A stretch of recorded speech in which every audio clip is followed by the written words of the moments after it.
When you walk into magistrate court at Tulane and Broad in our city, you will see a very familiar setting that takes place on every single day. 365 days a year, we have a setting called first appearances. And after your first appearances, essentially three things are going to occur. The judge will decide if you're eligible for a public defender. The judge will determine if there's probable cause for your arrest. And then if there is in fact probable cause, the judge will set a money bond for you on your case. I was a public defender for 5 years here in New Orleans. On any given day when I would be staffing first appearances, the setup was always the same. I would be at the defense table. To the right of me was the prosecutor. In front of me was the judge.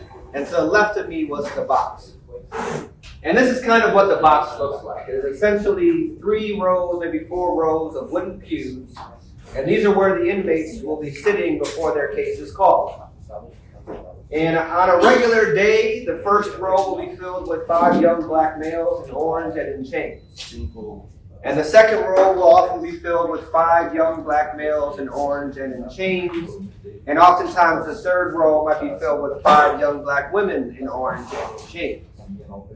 What we know is that 85% of the people that come through Tulane and Broad, that come through the criminal district court here in New Orleans, they are too poor to afford an attorney, which also suggests that they are too poor to post any type of money bond to be able to get out and fight their case from the jail. As mentioned, at the Vera Institute of Justice, we're trying to end what we call money injustice. So what is money injustice? Well, first, we talk about money bail and what that is. Money bail, for most of us, we know as the amount of money that gets put up for you to be able to get out of jail and fight your case from the street after you've been arrested. The way that money bail works is more often than not, a judge will set an amount. Typically, the people do not have that amount. They will then get family and friends to reach out to a bail bondsman who will be paid a percentage of that amount called the premium. The bondsman then goes over to the courthouse, signs a promissory note saying they'll be on the hook for that amount of money, and then the person is released. This is the very first time where money is injected into the journey that people will go through when they come into contact with the criminal legal system. So we have money on the front end. We also have money on the tail end. When your case is done, there are also conviction fines and fees that will be assessed. Some of these are provided via the statute. Some of these are simply assigned by the discretion of the judge. Oftentimes, in terms of conviction fees, we're thinking about money that's going towards the judicial expense fund, money that's going towards the indigent transcript fund, money that's going to court costs. In terms of conviction fines, we're looking at the actual statute that says you can be convicted up to 5 years and up to a $10,000 fine. So we're talking about fines and fees. We're talking about the fees that will be assigned at the end of the case and potentially the fine that could be associated with the punishment of the alleged crime that the person might be pleading guilty to.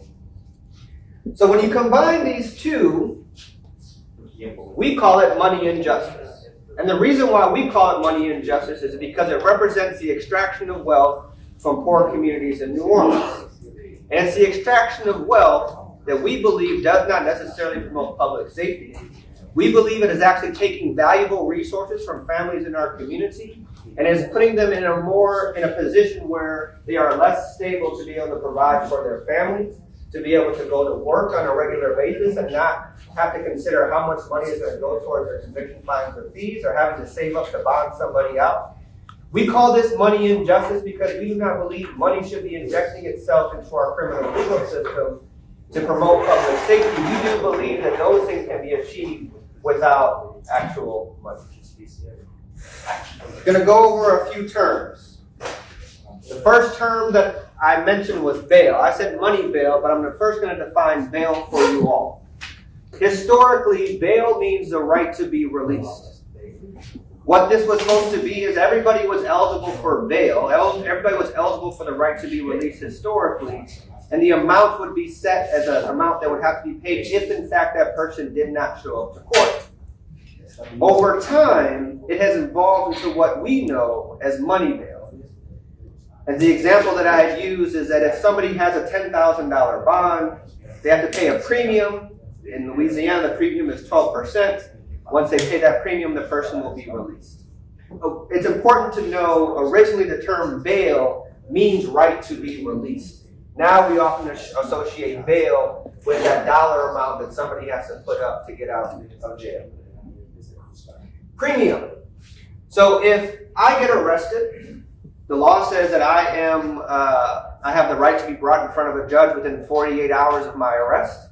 And that's when I have that first appearance where those three things happen that I mentioned earlier. The judge determines if there's probable cause for my arrest. If there is not probable cause for my arrest, then I will get released.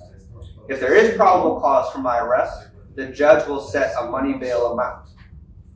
The judge will also determine whether or not I'm eligible for a public defender. Let's say the judge finds probable cause. I'm charged with unauthorized use of a motor vehicle, and the judge sets a $10,000 bond on my case. My parents, my family, my friends, they don't have $10,000, so they would most likely go to a bail bondsman, and they pay the premium. The premium is 12% of the total amount. So in this example, we're talking about $1,200. Once that premium is paid, the bail bondsman will go and they'll sign that promissory note saying that we will be on the hook for $10,000 if Will Snowden does not come back to court. I want to take a pause in this example because historically, the incentive of money bail was to motivate people to come back to court and to ensure that there is public safety being taken into consideration. So when we talk about this motivating factor, let's say a cash bail, a cash bond, a cash money bail is being set at $500. And let's say my parents have $500. They post that $500 with the clerk of court. I go to trial. I'm found not guilty. That $500 is returned to my parents. I go to trial. I'm found guilty. That $500 goes back to my parents. I go to trial. We actually don't finish the trial. The case is just outright dismissed. That $500 goes back to my parents. That's how cash bail can work when we have an amount that people can actually afford. But we've seen the evolution of bail being commercialized, where we have higher amounts being set, that people don't have that cash on hand, so they have to utilize the bail bondsman. So back to our $10,000 example, 12% premium. My family pays $1,200 to the bail bondsman. I go to trial, I'm found not guilty. My parents don't get that $1,200 back. I go to trial, I'm found guilty. My parents don't get that $1,200 back. I go to trial, the case doesn't finish, the case is dismissed. My parents don't get that $1,200 back. So the carrot has changed. Originally, the carrot for me to be incentivized to go to court was so that my people would get their money back.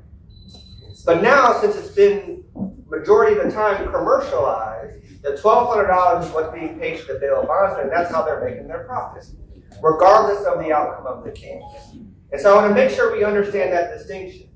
Because oftentimes people think that you can put up this bail bond amount to help get that loved one out, and if in fact the case is dismissed or the person is found not guilty, you'll get that money returned, but that's not the case. The premium really represents the amount of money the family is putting up to use the bondsman's money of $10,000 when they sign the promissory note. But in all actuality, the bondsmen don't have to put up any money. They just sign a piece of paper saying that if in fact Will does not come to court, we would potentially be on the hook for $10,000, although bond forfeiture almost never happened in New Orleans. It's important to know, I know I'm putting you to work, so it's important to know that when you have your first appearance, that's the first time you're in front of a judge, that starts the clock on what we call the screening period. So when you are arrested of a crime, you're brought in front of the judge, the presentation of the evidence says that you are charged with X crime. according to the police officer. At this point in the stage, the district attorney will review the evidence presented by the police to see if in fact they agree with the charges. So let's say I'm charged with unauthorized use of a motor vehicle by the police officer, that's a felony. The district attorney has 60 days to screen the case and decide whether or not in fact they should accept the charge of unauthorized use of a motor vehicle. Over those 60 days, they'll be reading the police report. They might be reviewing body camera. They might listen to the 911 call. They might review surveillance footage. And they will decide whether or not an unauthorized use of a motor vehicle charge is appropriate. If they say it's inappropriate, they could charge me with a higher charge. Let's say it's carjacking. Or they could charge me with a lower charge. Let's say it's, I don't know, unauthorized, let's see, theft, a simple theft, something like that. They will be able to decide in the screening period what they want to actually charge me with. But the problem with the 60-day screening period is that if I have a $10,000 bond set on me and my parents can't come up with the $1,200, that first week goes by, I'm sitting in jail, I'll probably lose my job, right? More weeks go by, I might lose custody of my children, I might lose my house, I might lose my car, whatever it might be.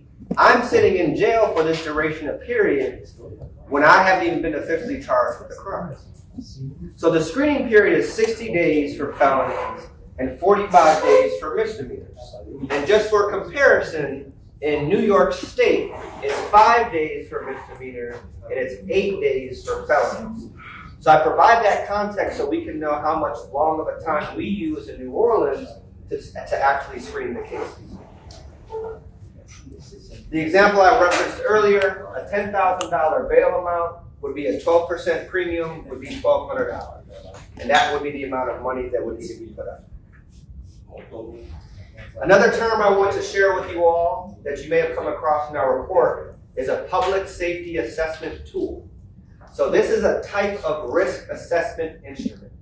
And what risk assessment instruments are designed to do is use kind of actuarial data, use a compilation of information about criminal history, the type of charge that the person is facing, and basically produce a score on a scale to represent the potential risk a person might actually pose to public safety.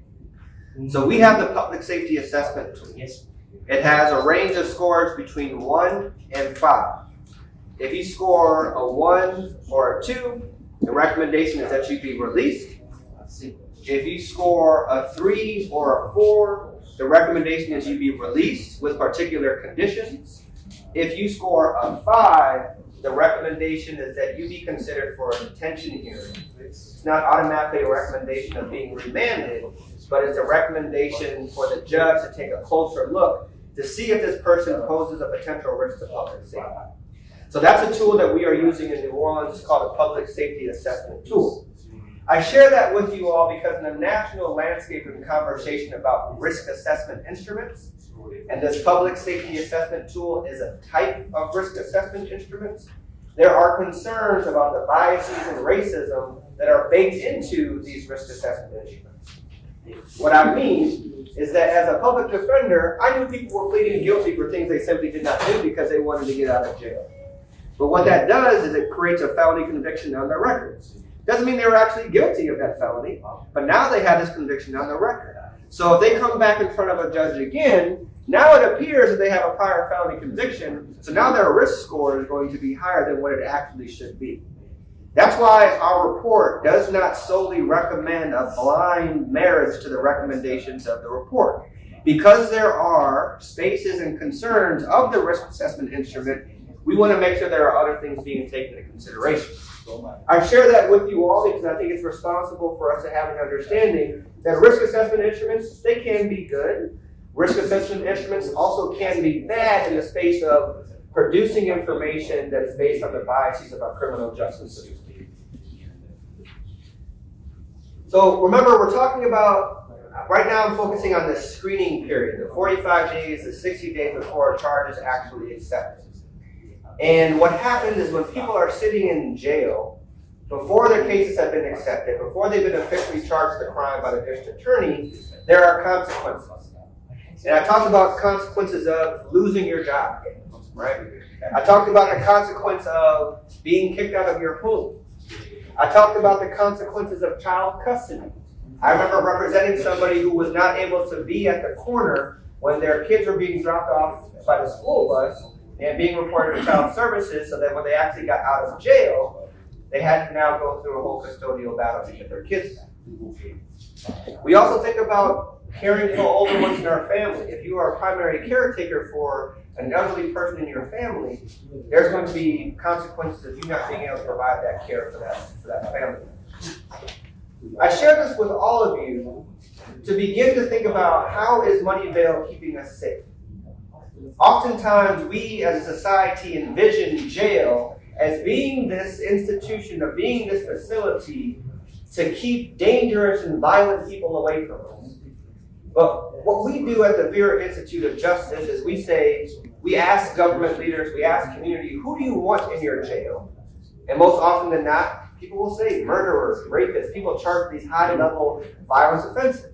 And we say, okay, well, let's talk about who's actually in the jail.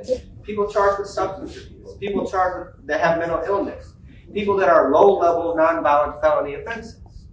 So then we say, well, this is what you want, this is what you have, so how do we actually do some consolidation of the inmate population?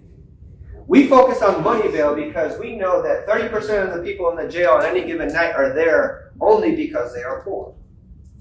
We know that if people are in jail for 60 days, they are losing so many things that are important in their lives that when they come out, they're in such much more vulnerable position as opposed to being released on the very first day of coming to court.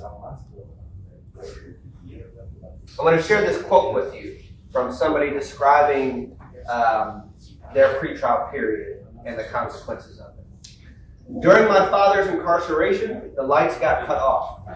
My mom was going through a lot of stress, and though she was compensating, trying to help, but still it caused a lot of strain between the entire family. Emotional strain, and especially financial strain. Because, if you're renting, not all of us own homes, you're scrounging to pay the rent. And then also, pay the lights and, heat.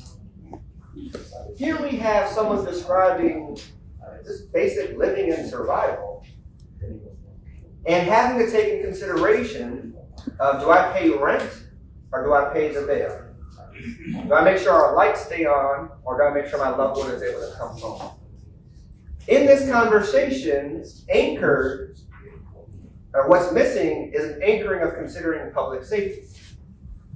I want to talk to you about another quote about fines and fees consequences. So Keith shared, wake up in the morning, that's all you think about. How can I pay this off? So the time you go to bed, what can I do? What can I do? Where can I make a large amount of money that I can get this from behind me? Every day, every minute. That's what I think about. That's all I'm thinking about right now. Nothing else. What can I do? So again, this is an example of the stress that can be created on the front end with money bail, the stress that can be created on the tail end with conviction, fines, and fees. But let's take a budgetary perspective of this. We know that in 2015, the city spent $6.4 million jailing people in New Orleans. We also know that the revenue that came from money bail and fines and fees was $4.5 million. So we are in fact spending more money locking people up than we are actually collecting from the fines and fees that are associated with it. What I failed to share with you is that when the judge is setting the money bail, there is a 3% fee that gets divided amongst all the criminal court actors. The judges get 1.8% of that fee. The public defender, the district attorney, and the sheriff, they get 0.4% each, which represents the remaining 1.2% of that 3%. We have recently had some court rulings saying the way that New Orleans is using money bail and the way that they are using conviction fines and fees is unconstitutional and it's a financial conflict of interest. The first case is called Caliste versus Cantrell. Cantrell is the local magistrate judge here in New Orleans. In this particular case, the federal court said the magistrate judge of the criminal district court could not set money bail without first considering non-financial alternatives and, if requiring payment of money, determining that the arrested person is indeed able to pay. So what the federal judge is recognizing is that you can't set a money bail on somebody without first doing an assessment of what money they have to potentially put this money bail up. Money bail is not supposed to be punitive. Money bail is only supposed to be used to promote two things: reappearing in court and promoting public safety. All right? The second case, called Kane versus the City of New Orleans. The federal judge, a different federal judge, said the court could not order a person to be jailed for failing to pay conviction fees without first determining whether he was in fact able to pay. One of the main issues coming from this case, a practice that I saw as a public defender, is that when people were unable to pay their fines or fees, a warrant would be issued for their arrest. They'd be arrested on that warrant, not for committing a new crime, not for failing to appear in court, but for failing to pay, often because they didn't have the money to pay the fines or the fees. And that was declared unconstitutional and specifically for judges to set a fine or a fee on somebody who had just pled guilty without first taking into consideration their financial situation. What's unique about both the Kane case and the Caliste case is that two separate federal judges in August of 2018 said that the criminal district court judges in New Orleans, you guys have a financial conflict of interest on the front end, on the tail end. A financial conflict of interest on the front end with money bail by saying, judges, you can't determine the size of the pie knowing you're going to get a slice of the pie, right? You can't set a $50,000 bail without some type of at least apparent consideration that you know some of that money is going to go towards a judicial expense fund. I'm not suggesting that any of the judges actually made that calculation to specifically try to build their budget with the judicial expense fund, but when we're looking at it as a budgetary item, there is that financial conflict of interest that was recognized by the federal judge.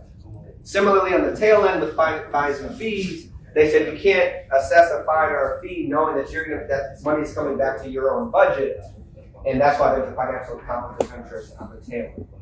So again, when we say money and justice, we're talking about the way that money is injected into our criminal legal system, both on the front end and on the tail end, and how globally that represents an extraction of wealth of poor communities in our city. So where are we now? We're in a very unique moment where we have these federal lawsuits basically tell the judges in criminal district court that now is an opportunity for you to change your practices and change your ways. Because according to the United States Constitution, the current practices we have are not in fact following the law. And so the Vera Institute of Justice is excited for this moment because we believe we can create a framework that replaces money bail, eliminates unnecessary conviction fees with a decision-making framework that anchors on public safety. But let me tell you a little bit of background about what's happened so far. So in August of 2018, when the federal lawsuits came out and said that you can no longer be collecting money from the fees associated with money bail or the conviction fees at the end of the case, that essentially took $1.8 million away from the court. The court then went to the city and said, city, we just got this lawsuit that took $1.8 million away from us. We still need to operate for the remainder of the year. Will you give us that money? And the city said yes. I signed the check, gave them $1.8 million for the remainder of that fiscal year. They then recognized that for the next fiscal year 20, or maybe it was fiscal year 19, I may be off. Yeah, fiscal year 19, they fully funded the court to not have to rely on the source of revenue from bail fees and fines. Bail fees and fines and fees on the tail end. So that's why we say the court has been paid in full. That is the name of our report. And we're saying paid in full with a commitment to ending money justice in New Orleans because the court no longer has to rely on the people coming through the system to actually fund the system.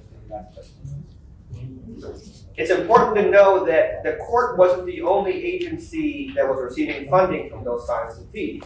The district attorney was also receiving a portion, as well as the public defender's office. So we are asking for full funding for the court, full funding for the district attorney, and full funding for the public defender, because we need those agencies to operate. We just don't think they should be operating on the backs of the people that are coming to this city. I talked to you about replacing money bail, and oftentimes when I tell people that, they say, well, replace it with what? We want a system that determines pretrial release without the consideration of money. Because if you are dangerous, you can be dangerous with money, or you can be dangerous without money.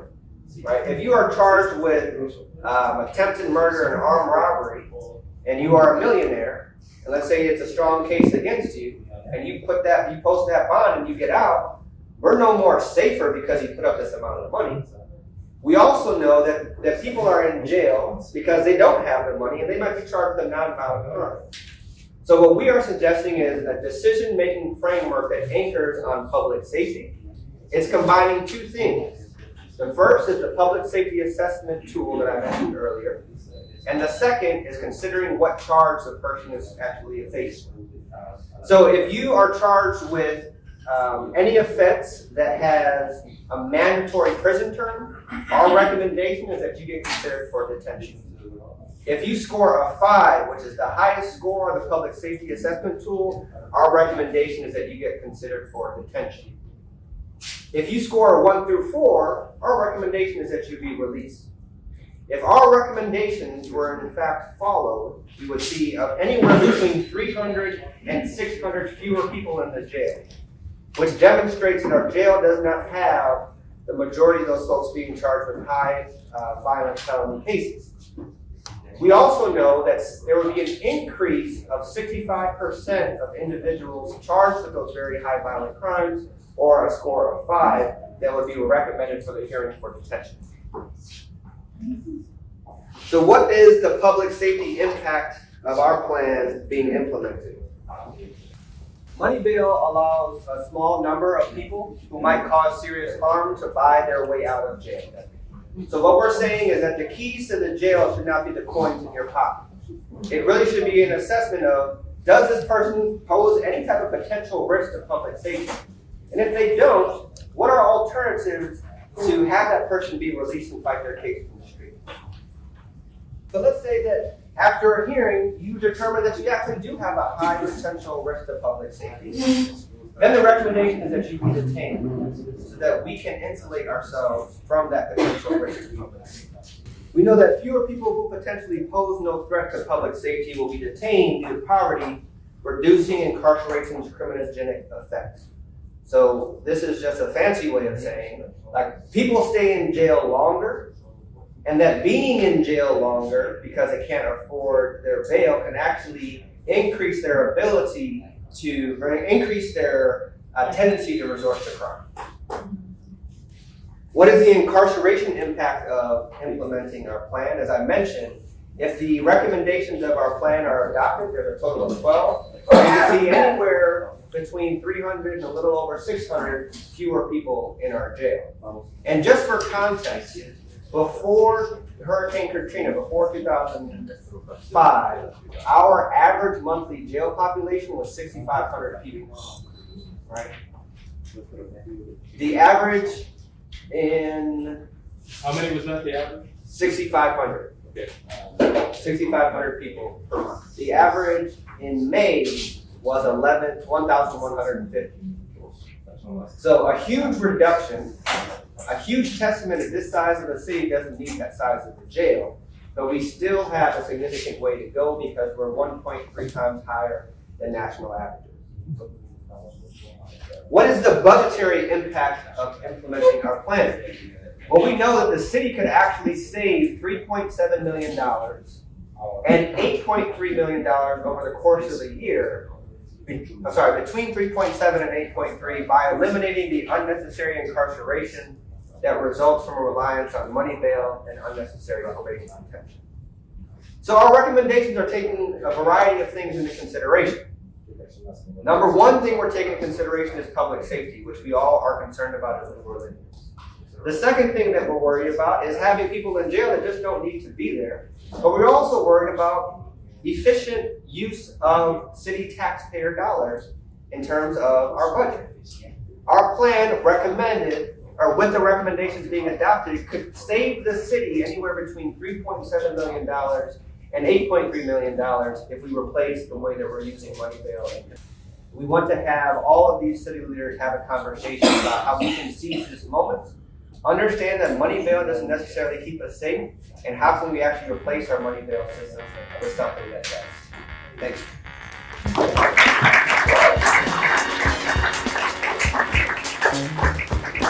We have a lot of issues to address. You can't do it one of the person. We need all of you.